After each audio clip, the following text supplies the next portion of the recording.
ఎల్పీయు ప్లేస్మెంట్ల రికార్డులు సృష్టిస్తోంది. Final year student 2.5 కోట్ల ప్యాకేజ్ పొందుతున్నారు. 1700 మందికి పైగా ఎల్పీయు స్టూడెంట్స్ 10 లక్షల నుంచి 2.5 కోట్ల ప్యాకేజెస్ పొందారు.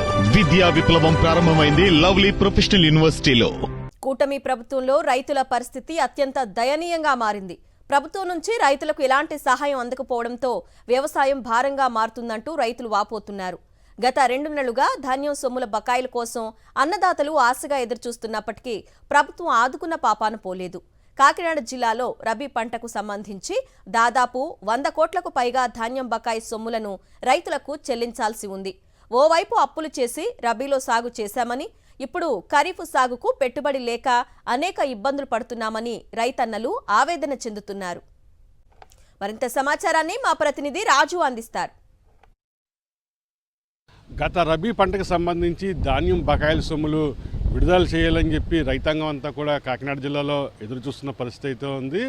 జిల్లా వ్యాప్తంగా చూసినట్లయితే ఇప్పటివరకు దాదాపు 130 కోట్ల రూపాయల బకాయిల్ని కూటమి ప్రభుత్వం విడుదల చేయాల్సి ఉంది.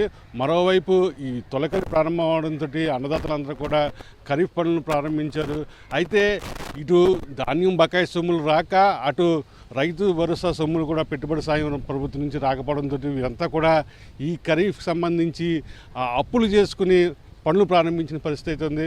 ప్రస్తుతం నేను తాళరేవు మండలం పి మాలవరం గ్రామ పరిధిలోనే ఉన్నటువంటి గ్రాంట్ అనే గ్రామంలో ఉన్నాను. ఇక్కడ చూసినట్టయితే రైతాంగం అంతా కూడా ధాన్యం బకాయిల సొమ్ముల కోసం ఎంతో ఆశగా ఎదురు చూస్తున్న పరిస్థితి అయితే ఉంది.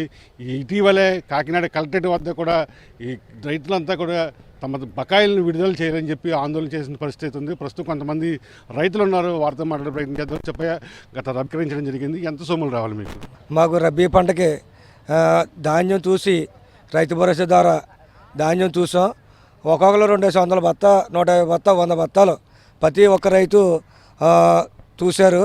కానీ మెయిన్ 9 తారీఖు నుంచి గవర్నమెంట్ రైతు భరోసా సీఎం భరోసా డబ్బులు పడతాయని అన్నారు. అప్పటి నుంచి కూడా ఇప్పుడు దాకా కూడా ₹1 కూడా పడలేదు. ఎంత ధాన్యాన్ని గత సీజన్లో మీరు విక్రయించడం జరిగింది? దాదాపు 2 నెలలు కావస్తుంది, ఇంతవరకు కూడా సొమ్ములు మీకు పడలేదు. ఎంత రావాలి బకాయి ప్రభుత్వం నుంచి? నేనైతే నా పేరు మెహర్ శ్రీనివాసరావు అండి, గ్రాంట్. నేనైతే 200 బత్త ధాన్యం చూశానండి. చూస్తే ఇప్పటికి కూడా 2 నెలలు అవుతుంది సుమారు. ఇప్పుడు ధాన్యం రోజులు పడలేదు. నాకైతే 2,50,000 దాకా రావాలి సార్. అయితే ఇప్పుడు కూడా మాకు ఇత్తనాలు కొనుక్కోవడం డబ్బులు లేవు. ఏం చేయాలి? మాకు తొయ్యక అలా చూస్తున్నాం. చేయలు దమ్ము కూడా చేయించుకోలేదు. తాటరోడు దమ్ము చేయని అంటున్నాడు. ఇప్పుడు మళ్ళీ ఇప్పుడే ఇలా చేస్తున్నారండి. ఇలా మళ్ళీ రేపు పొద్దున్న వచ్చినప్పుడు పండింత మళ్ళీ అప్పులో ఎక్కడో చేసి అక్కడ అప్పు పండించేస్తున్నాం. మేము దాన్ని చూసేస్తున్నాం. ఎప్పుడు అప్పుల్లో ఉంటున్నాం తప్ప పైకి రావట్లేదండి. ఇంకా అదండి అప్పులకు సరిపోతుందండి. ఇప్పుడు ఇస్తలేదు. ఇప్పుడు వడ్డీలు పెరిగిపోయినాయండి. ఇప్పుడు 2 నెలలు 3 నెలలు పోయి ఇస్తారు. వాళ్ళకి వడ్డీలు సరిపోతాయండి. మేము అందులో వచ్చిన పావులో బేడ వస్తాయి అంతే, రూపాయి కూడా లాభం ఉండదు అందులో. ఇది మనం చూస్తున్నాం కాకినాడ జిల్లాలో అన్నదాతల ఆవేదన ఖచ్చితంగా మనం చూస్తున్నాం. వీరి మాటల్లో చూస్తే ప్రభుత్వం స్పందించి వెంటనే ఏదైతే మాకు బకాయిలు ఉన్నాయో రబీ పంటకు సంబంధించి దానికి సంబంధించిన బకాయిలు వెంటనే విడుదల చేయాలి, లేదంటే రైతు పరిస్థితి అగమ్య గోచరంగా మారుతుంది. ఇప్పటికే అప్పులు పాలైపోయి వ్యవసాయం చేస్తున్నాము. ఇప్పుడు ఖరీఫ్ కూడా ప్రారంభించాలంటే మా చేతిలో చిల్లి గవ్వలేని పరిస్థితి అవుతుంది. ప్రభుత్వం స్పందించాలి. పేరుకి మాత్రం మంచి ప్రభుత్వం రైతు సంక్షేమం ఉంటుంది, కానీ రైతు సంక్షేమానికి వచ్చేసరికి మాత్రం మాటలు తప్ప చేతలు ఉండట్లేదు. రైతాంగం అంతా కూడా కన్నీరు పెట్టుకున్న పరిస్థితులు కనిపిస్తున్నాయని చెప్పి రైతులు ఆవేదన వ్యక్తం చేస్తున్న పరిస్థితి ఇక్కడ కనిపిస్తుంది. వెంకటరామతో కలిసి కరస్పాండెంట్ రాజు, సాక్షి టీవీ, తాళరేవు మండలం నుండి.